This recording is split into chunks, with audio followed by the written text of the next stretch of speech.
y a quand même des gens qui regardent en direct, quoi. Non, mais c'est pour comprendre. Alors, bonsoir quand même. Bonsoir quand même. Alors, 3, 2, 1, 0, 3, 2, 1, 0. Vous voulez qu'on fasse des tests ou... Non, c'est bon.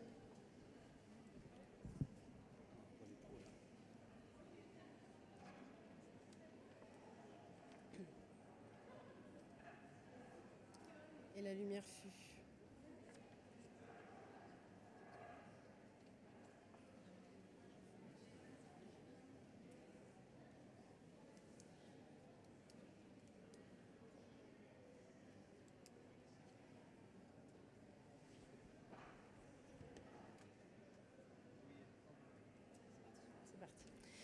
Bonsoir à tous, merci de nous rejoindre ici au sommet Climate Change à Nantes, donc le sommet des acteurs non étatiques. Alors, ce n'est pas très adapté à notre table ronde, puisque là, nous sommes justement avec des acteurs que l'on peut appeler étatiques, puisque engagés dans l'écologie, mais sur un plan politique. Et on va essayer de savoir quel est le climat dans l'isoloir. Ça, c'est une formule de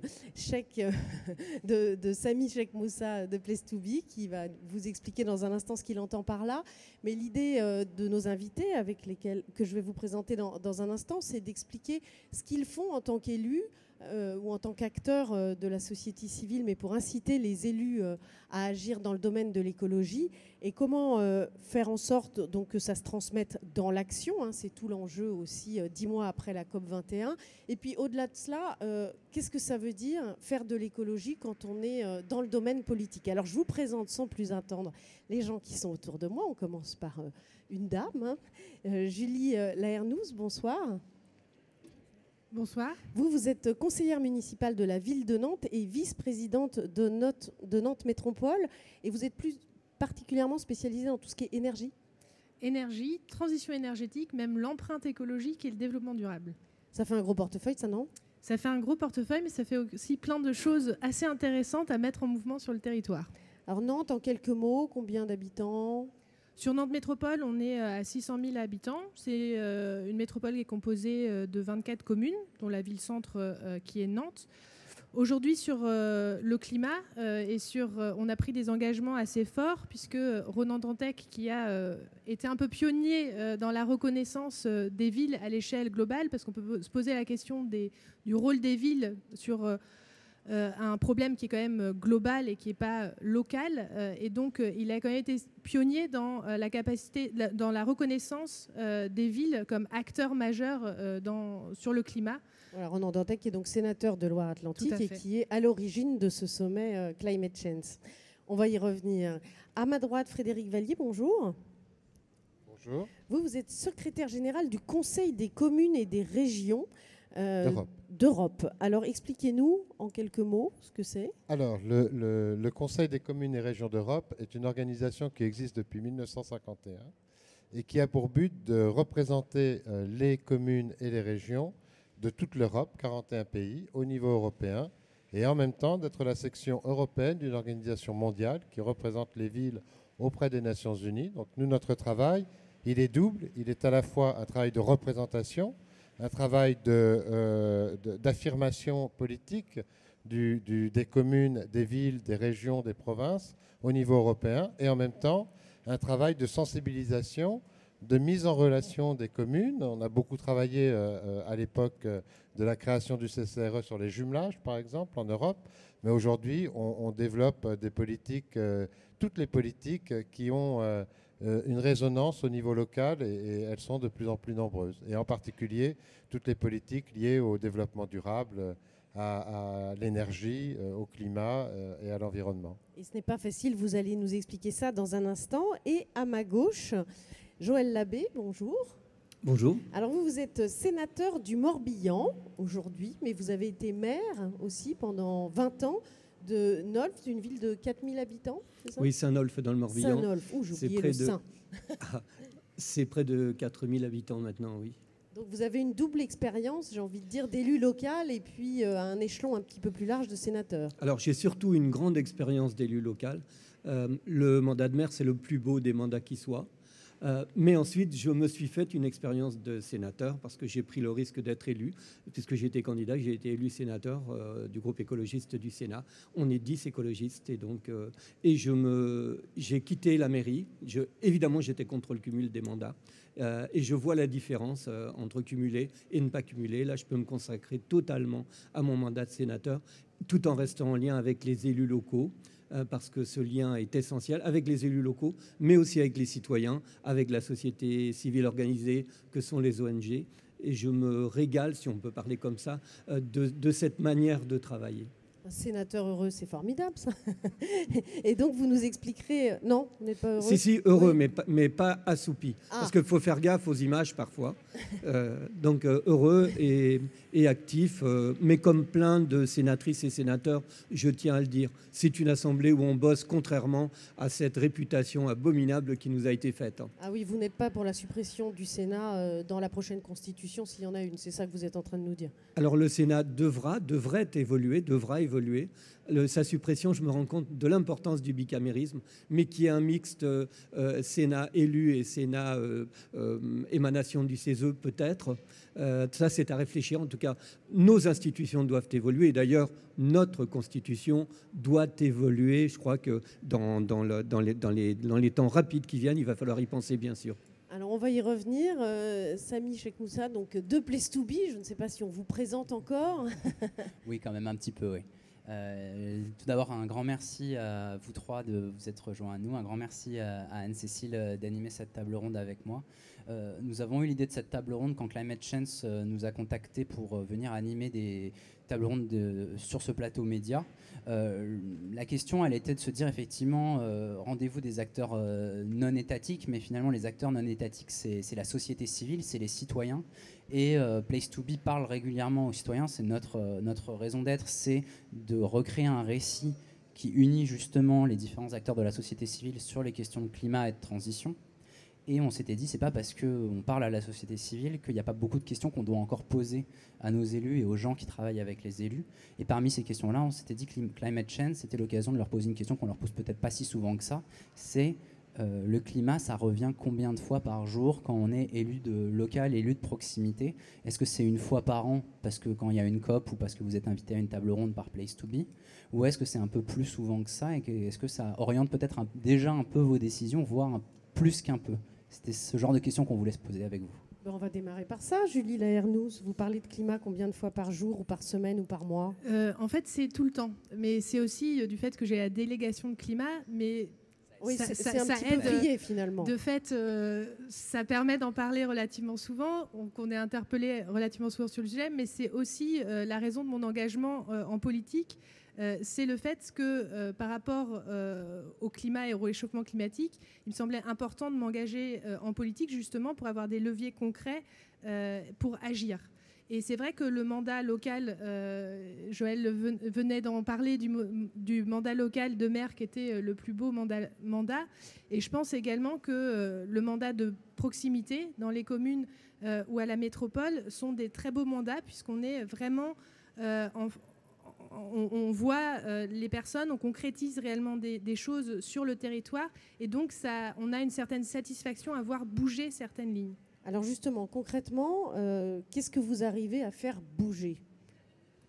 On arrive déjà à faire en sorte que le climat vienne un peu interpeller les gens. Parce que quand on parle de climat ou de transition énergétique, c'est quelque chose qui est souvent très abstrait, très loin. Et puis les habitants peuvent se dire pourquoi nous, on ferait quelque chose aujourd'hui, puisque si les autres ne font pas à côté, c'est un peu le scénario... climato-fataliste dont parlait Ronan Dantec, pour ne pas le reciter encore une fois ce matin en plénière, mais il y a cette question de fond. Aujourd'hui, nous, on a un plan climat qui a été mis en œuvre après la Convention des maires, puisqu'on s'est engagé, on a participé activement à la Convention des maires. Et donc, on a pris l'objectif de diminuer de 30% nos émissions de gaz à effet de serre pour 2020. Et puis, avec ce nouveau mandat, on a souhaité entamer un nouveau cycle. Et donc, on a pris l'engagement avant la COP21 de diminuer de 50% nos émissions de gaz à effet de serre à l'horizon 2030. La seule différence entre l'engagement pour 2020 et 2030, c'est que celui de 2020, on a des évaluations qui nous montrent qu'on est sur le bon chemin et qu'on va les atteindre, notamment à travers les réseaux de chaleur, les transports publics, etc. Par contre, pour atteindre les moins 50, il faut une mobilisation beaucoup plus large de tous les acteurs sur le territoire. Et donc on a clairement expliqué qu'on a adopté un objectif pour notre territoire, mais ce n'est pas Nantes Métropole qui va le réaliser. Bien sûr, on va mettre en œuvre au service de cet objectif nos politiques publiques et toutes nos politiques publiques, mais par contre, il va falloir que tous les acteurs du territoire se mettent autour de la table pour voir comment on agit collectivement pour atteindre cet objectif. Oui, et puis là, on est en 2016, donc 2030, je ne sais pas si vous serez encore élu. C'est pas... Elle est jeune, oui. Là n'est pas la question. Après, on a chacun un rapport différent. Quand même, entre le temps de l'action sur le terrain et le temps du mandat politique. Je pense que le mandat politique communal a l'avantage d'être quand même relativement long. Moi, avant d'être élue, je suis jamais restée dans un emploi plus de quelques années, enfin au maximum. Et donc 6 ans, c'est quand même un engagement relativement conséquent. Et je pense que même si on ne reste pas jusqu'en 2030, c'est aujourd'hui qu'on engage des actions qui auront un effet sur le long terme. Et donc je ne pense pas que ça soit forcément incompatible. Est-ce que c'est quelque chose que vous entendez régulièrement, ça, Frédéric Vallier ? D'abord, je voudrais réagir à ce que vous venez de dire sur le temps politique. On est très souvent aujourd'hui et de plus en plus dans l'urgence. On gère les crises les unes après les autres, mais on ne se donne pas le temps de préparer une vision et une action dans la durée. Et cette action dans la durée, elle est très importante parce qu'effectivement, 2030, vous dites, c'est long, mais c'est demain, 2030.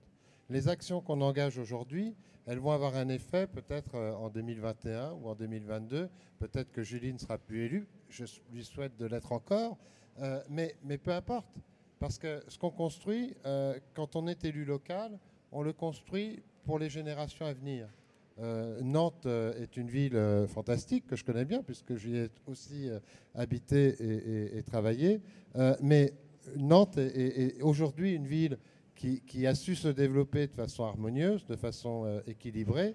Mais c'est un travail qui a commencé à la fin des années 80, quand Jean-Marc Ayrault a été élu maire de Nantes. Et aujourd'hui, on voit le résultat d'une politique qui a déjà plus de 30 ans et qui se poursuit. Et j'espère que les nouvelles générations d'élus vont continuer pour qu'en 2030, effectivement, on puisse atteindre les objectifs qui sont proposés aujourd'hui. Alors, bon, la question me brûle les lèvres, donc on va l'attaquer une bonne fois pour toutes, puis après on passera à autre chose. Mais il y a quand même cette histoire d'aéroport, ici, à Nantes. Comment est-ce que vous vous en sortez avec ces contradictions ? Moi, personnellement, j'ai envie de dire assez bien. Après, je fais partie d'une majorité... Vous pouvez affirmer que vous êtes contre, par exemple ? Je suis opposée à la construction d'un nouvel aéroport à Notre-Dame-des-Landes. Mais en même temps, je fais partie d'une majorité qui est favorable. Donc après, on compose avec. C'est vrai que moi, je préfère aujourd'hui être dans une position plus pragmatique, c'est-à-dire de dire il y a ce projet d'aéroport, il nous semble contradictoire avec les engagements sur le climat, sur la préservation des terres agricoles, etc.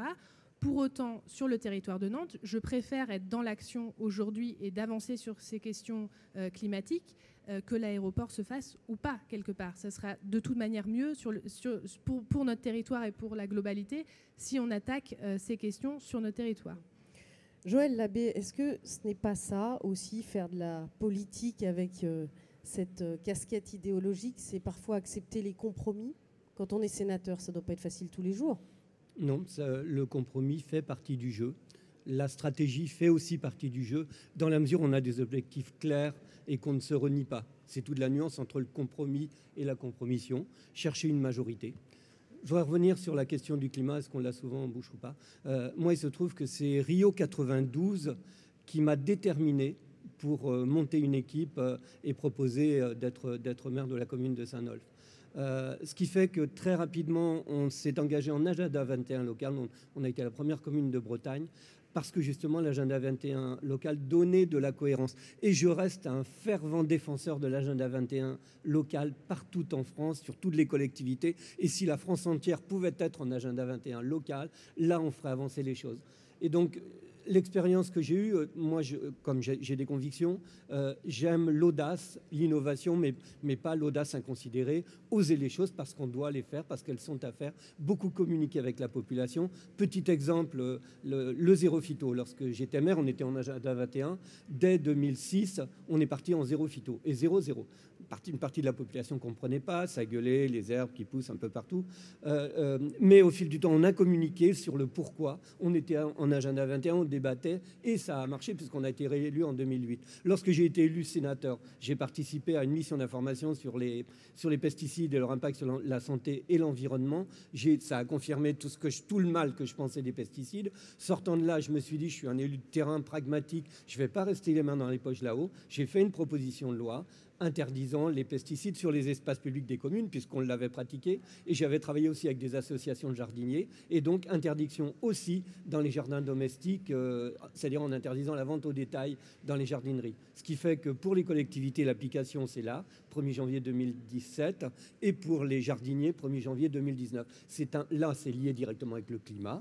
Biodiversité, climat, qualité de la terre, des sols. C'est une petite chose, mais c'est une application concrète de ce qui est fait sur le terrain. Alors maintenant, beaucoup d'élus locaux me disent, alors il y a ceux qui disent c'est très emmerdant parce qu'on n'était pas dedans et on est obligé de le faire à cause de cette loi, mais tous ceux qui en étaient convaincus, qui me disent merci vraiment que ce soit inscrit dans la loi et que ça puisse s'appliquer partout. Et d'ailleurs, on ne va pas en rester là. On a la possibilité ensuite de résolution européenne et via très, très prochainement une résolution européenne, on va demander à l'Europe de s'en saisir puisque la France a réussi à interdire. Il n'y a pas de raison que ce ne soit pas interdit partout en Europe sur les collectivités publiques et les jardins domestiques. Je vais rebondir là-dessus peut-être rapidement parce que je trouve ça intéressant. On a l'impression que finalement le climat, vous en parlez régulièrement, c'est devenu un sujet qui impacte tout le reste, mais en fait c'est aussi un sujet qui facilite le fait d'étendre et de collaborer, j'ai l'impression. C'est-à-dire que l'élu local, qui est un peu donc voilà, c'est pour ça que vous êtes là, c'est pour représenter ce type d'élu-là. Grâce au climat, ou en tout cas par le climat et par ces questions de transition, il ne peut plus du tout être tourné que vers le local. On est systématiquement maintenant à essayer d'agrandir, de renforcer ces actions. Et quand vous dites la ville de Nantes, ensuite on est à l'échelon métropole, ici à Climate Change, on voit bien qu'effectivement tout fonctionne ensuite derrière sur des coalitions et que les villes s'entraident. Mais finalement, donc, est-ce que ça a encore un sens de parler uniquement de local ? Est-ce que le climat, est-ce que le travail du climat, il n'est pas que par l'Europe ? Je dirais même par le monde, parce que ça fait longtemps qu'on sait que le changement climatique ne s'arrête pas aux frontières des communes, ni aux frontières des États. Et en fait, ce qui a été mis en place progressivement, c'est justement ce rapport au territoire et ce rapport entre les territoires. C'est-à-dire que tout à l'heure, Julie évoquait le travail qui a été conduit depuis maintenant plus de 10 ans pour rassembler les élus locaux entre eux pour agir sur le climat. Je voudrais réévoquer la Convention des maires. C'est une coalition finalement de 6500 collectivités européennes qui se sont engagées à aller au-delà des objectifs des États et de l'Union européenne en matière de lutte contre le changement climatique. Et cet engagement, il a été porté jusqu'en 2020. Julie rappelait les engagements de notre métropole, mais ce sont les mêmes engagements qui ont été pris par 6500 communes à travers l'Europe. Et aujourd'hui, on est en train de collecter les engagements pour 2030 avec des engagements à 50%, 40% minimum ou 50% de réduction des effets de gaz, des effets de serre. Mais alors avec votre vision quand même assez large, puisque vous disiez que vous fédérez 41 pays, des élus de 41 pays, est-ce que, on ne va pas vous demander de distribuer les mauvais et les bons points, mais est-ce que vous avez l'impression quand même que c'est une thématique qui prend de l'ampleur en termes de préoccupation dans l'agenda politique au quotidien ? Bien sûr. Je crois qu'il y a encore 10 ou 15 ans, d'abord quand on allait dans des réunions internationales sur le climat, en représentation des collectivités territoriales, on nous disait « mais qu'est-ce que vous faites là ? Ça ne vous regarde pas. C'est les États. Qu'est-ce que vous faites là, les élus locaux ? Mais pourquoi on parlerait aux élus locaux ?» Alors la société civile était déjà très organisée, très présente. Mais progressivement, on a vu que ça a changé, parce que maintenant, aujourd'hui, et on l'a vu à Paris l'an dernier, aujourd'hui, les premiers acteurs ciblés, ce sont les maires, ce sont les communes. On dit on ne pourra rien faire sans l'engagement des villes et des territoires. Et ça, c'est un changement énorme. Et évidemment, les élus locaux ont conscience que leur rôle, il est très important. Les collectivités ont un rôle très important, et pas seulement avec des élus dont c'est la spécialité, j'allais dire, qui ont à cœur d'agir sur ces thématiques-là, mais ce sont toutes les thématiques des villes qui sont concernées. Vous savez, dans l'égalité des genres, il y a une politique qu'on a menée pendant des années qui est le gender mainstreaming. Excusez-moi de parler en anglais, mais j'ai trop l'habitude. Vous allez traduire. Ben, je ne sais même pas comment on dit en français le mainstreaming, vous voyez.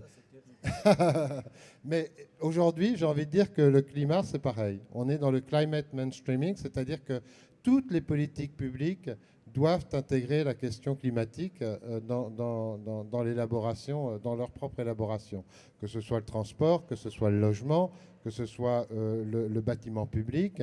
Il n'y a pas une politique qui ne doit pas prendre en compte cette question climatique, parce que sinon on n'atteindra pas les 2%, les 2 degrés ou les 1,5 degrés qu'on a promis d'atteindre avec la COP21. Alors là, si on vous écoute tous les trois, on se dit, mais alors tout va bien, finalement, c'est formidable, le problème est réglé, puisque tout le monde est convaincu, 6500 élus, vous vous dites, Julie, qu'il n'y a pas de problème, à Nantes, vous arrivez à faire passer ce que vous voulez, vous, c'est pareil, Joël Labbé, vous dites au Sénat, ben, j'arrive à faire passer ce que je veux. Enfin, j'ai l'impression que c'est quand même pas complètement la réalité, donc j'aimerais bien que vous nous disiez... Alors attention, parce que c'est 6500, il y a 120 000 collectivités territoriales en Europe. Oui, donc voilà, j'aimerais qu'on parle des autres un peu, hein, relativisons. Est-ce que quand même il n'y a pas des freins, des blocages, je ne sais pas, Julie Laernous, au quotidien, j'imagine que vous avez affaire, par exemple, à des lobbies, si vous occupez de transition énergétique. Si vous me dites non, je vais douter un peu de votre crédibilité. C'est pas forcément une question de... Les lobbies vont pas interagir avec moi personnellement ou ad nominem. C'est pas comme quand on est parlementaire. Quand on est élu local, on a forcément des relations avec certains grands groupes qu'il faut aussi faire évoluer vers une transition énergétique.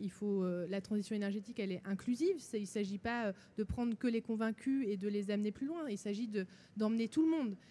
Donc ces lobbies ou ces discussions, il faut justement les poursuivre et emmener tout le monde dans la même direction.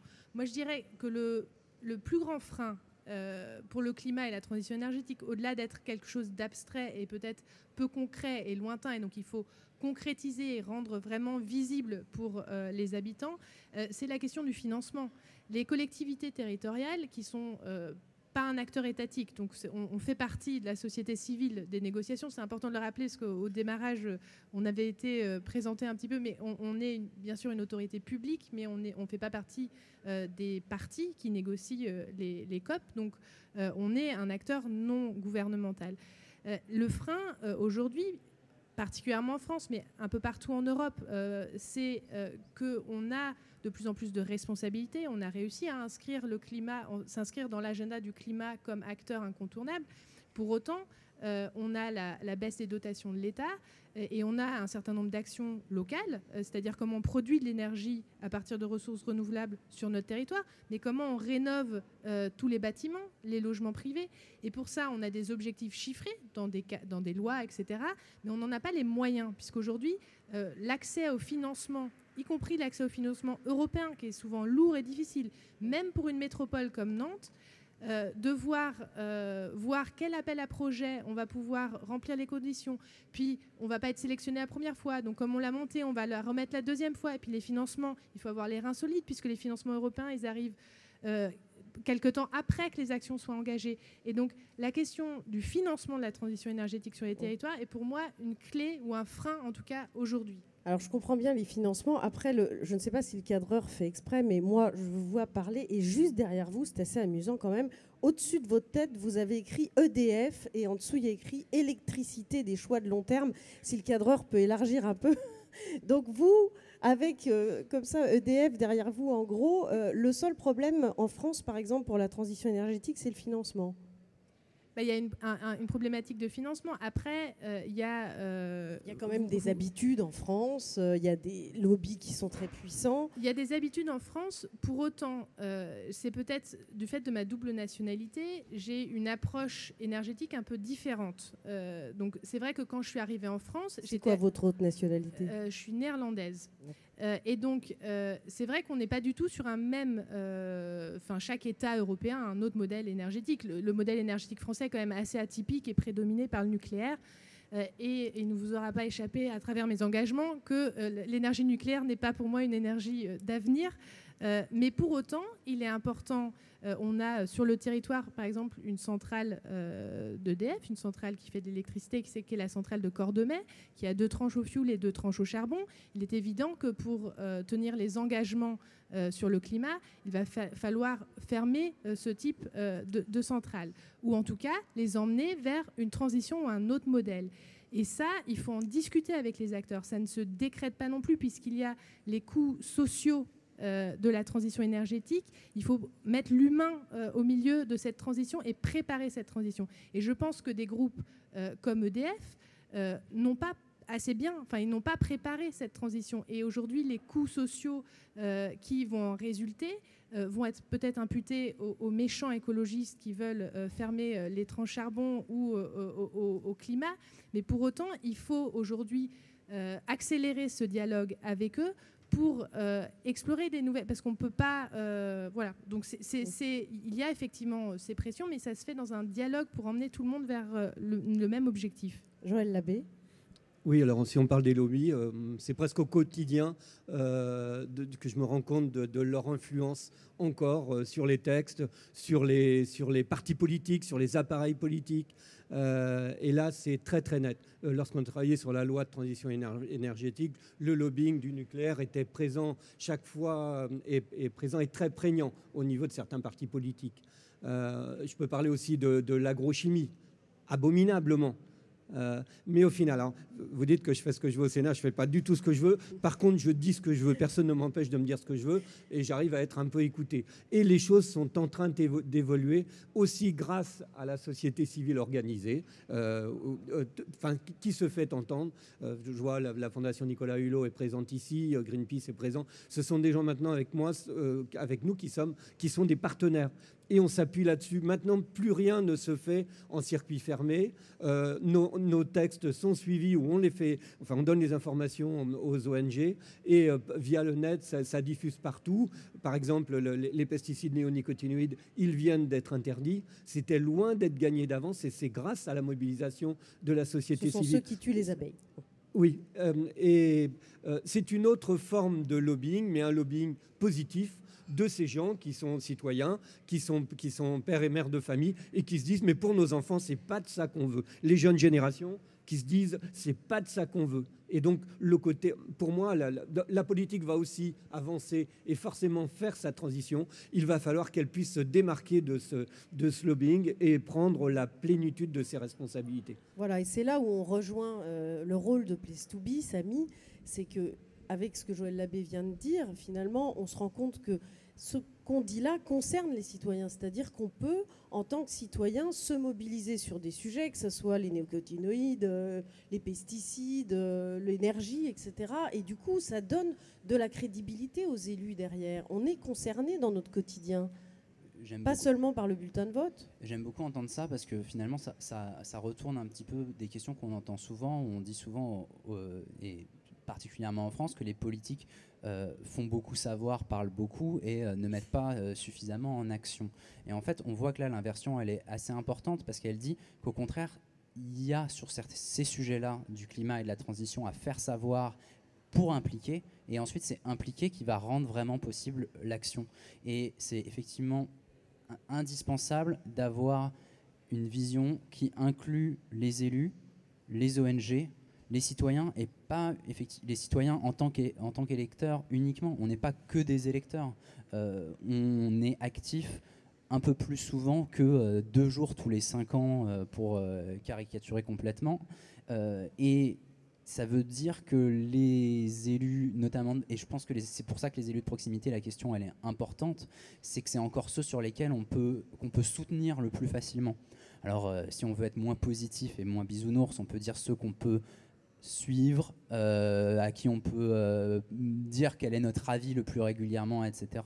Mais effectivement, ça veut dire qu'au moins ceux qui vont dans la direction qu'on veut qu'ils aillent, on peut les aider à le faire. Et il n'y a pas de baguette magique. Facebook, c'est pas en partageant effectivement un message qui parle de Parlement et citoyens et de la relecture d'une loi qui est proposée au Sénat effectivement sur l'interdiction des phytosanitaires que cette loi elle va passer. Mais ça passe par ça parce que c'est le nombre fait la force. Alors le nombre fait la force pour les élus parce qu'il faut qu'ils aient une majorité, mais le nombre fait donc aussi la force pour les citoyens et pour les associations. Et il y a des lobbies, et les lobbies, c'est pas négatif. Il peut y avoir des lobbies, ceux de la société civile, qui eux font avancer les choses. Frédéric Vallier, justement, est-ce que vous voyez, vous, de plus en plus une évolution avec cette montée en force de la mobilisation citoyenne face à des élus qui doivent se positionner? Parce qu'aujourd'hui, on est à quelques mois de l'élection présidentielle en France, on craint un fort taux d'abstention, parce que les gens se disent, comme dit Samy, finalement, je mets mon bulletin de vote, mais pourquoi je ne m'y retrouve pas? Est-ce qu'aujourd'hui, il n'y a pas un décalage entre l'action de la société civile, les convictions de la société civile, notamment sur ces enjeux climatiques, citoyens, et l'action des élus, et comment faire le lien? Moi, je crois que ce qui est difficile, c'est qu'il faut arriver à mobiliser les citoyens aussi. Il y a beaucoup de citoyens qui sont engagés, de plus en plus, et c'est tant mieux. Mais il y a aussi beaucoup de citoyens qui ne sont pas forcément engagés et qu'il faut convaincre. Tout à l'heure, on parlait des lobbies, mais j'ai envie de dire que le premier lobby de résistance souvent au changement, c'est le citoyen lui-même. Donc il faut trouver des politiques qui répondent à ce que les citoyens attendent et en même temps les accompagner dans le changement. Personnellement, je n'ai pas de voiture. J'en tire pas une fierté particulière. C'est un choix que j'ai fait, mais j'ai des outils qui me permettent de ne pas avoir de voiture. C'est-à-dire que j'habite Bruxelles. À Bruxelles, il y a des services d'autopartage, de voitures en libre service. Il y en a aussi à Nantes, et il y en a de plus en plus. Et il y a des systèmes comme ça qu'on doit inventer encore. Et nous, on permet aux élus, aux villes, d'échanger sur les bonnes pratiques, sur les expériences qui sont conduites pour accompagner le changement et accompagner le citoyen dans le changement. Alors après, la question de la relation du citoyen à ses élus, à sa collectivité, il est essentiel et c'est quelque chose sur lequel on travaille aussi beaucoup. Mais il y a un besoin de clarification.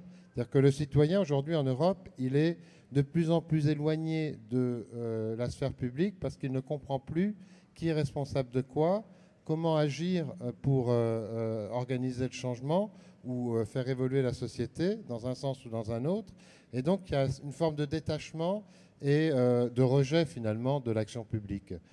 Et les élus locaux sont ceux qui sont les plus à même de reprendre ce contact citoyen en organisant des sommets comme celui-ci, ouverts à la population, mais en organisant la participation citoyenne et le dialogue citoyen.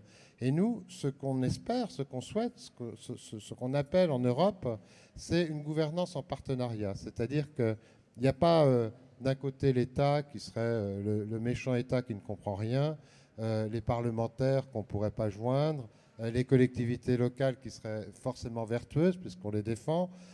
On veut éviter ce dialogue un peu stérile en appelant à un partenariat qui se construise entre le local, le régional, le national et le niveau européen pour que les citoyens comprennent qui est responsable de quoi et que finalement les politiques qui sont conduites et élaborées répondent à la fois aux enjeux de société et à l'attente des citoyens pour en faire des citoyens actifs et compréhensifs. Julien Ernous, comment vous réagissez, vous, à cette déconnexion parfois ressentie entre la prise de conscience qu'il peut y avoir justement du côté des citoyens et l'action politique? En fait, c'est un des enjeux majeurs qui est devant nous. Et quand on discute avec d'autres élus locaux qui sont aussi au climat ou au dialogue citoyen, c'est la question. Nous, on a à cœur de faire évaluer nos outils, notre plan climat par l'extérieur. Un cabinet extérieur nous a dit sur la mobilisation citoyenne dans l'espace info-énergie, enfin sur différents types d'animations autour de l'énergie et du climat, nous ont dit c'est très bien, vous touchez 1% de la population. Et en fait, c'est très bien parce que c'est des gens qui sont très sensibilisés et qui vont immédiatement passer à l'action. Ça, c'est quand on voit le verre à moitié plein. Mais aujourd'hui, il s'agit bien d'aller voir les 99 autres %. Et il y en a beaucoup. Et c'est aussi pour ça qu'on a décidé, après la COP21, de lancer un grand débat citoyen sur la transition énergétique. On a expérimenté un nouveau dialogue citoyen sur la Loire, qui a été un véritable succès, puisqu'on a eu 40 000 contributions. Aujourd'hui, on va plus loin sur la transition énergétique et on ne va pas discuter de quel objectif on va prendre ensemble, puisque l'objectif, on l'a déjà fixé. Mais on va discuter ensemble du chemin à atteindre et la part d'effort de chacun.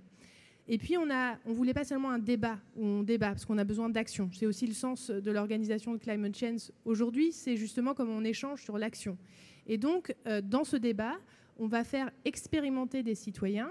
Il y a des citoyens qui ont déjà des projets, comment on les finance différemment. Et il y en a d'autres qui sont très éloignés, c'est-à-dire la question de l'accès à l'énergie.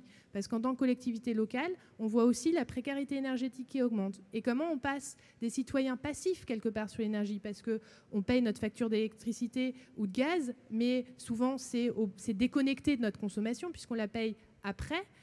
Et donc, aujourd'hui, comment on fait d'être juste un citoyen consommateur, mais aussi de passer à un citoyen consommateur et producteur d'énergie. Donc vraiment changer notre rapport à l'énergie. Joël Labbé, sur ce rapport entre les élus, les citoyens et parfois cet éloignement. Oui, donc ce qui se dit et ce qui s'entend, c'est quand même que les élus locaux sont en prise directe et ça c'est précieux. Donc il s'agit de développer ça plus que jamais, mais aussi les politiques nationaux.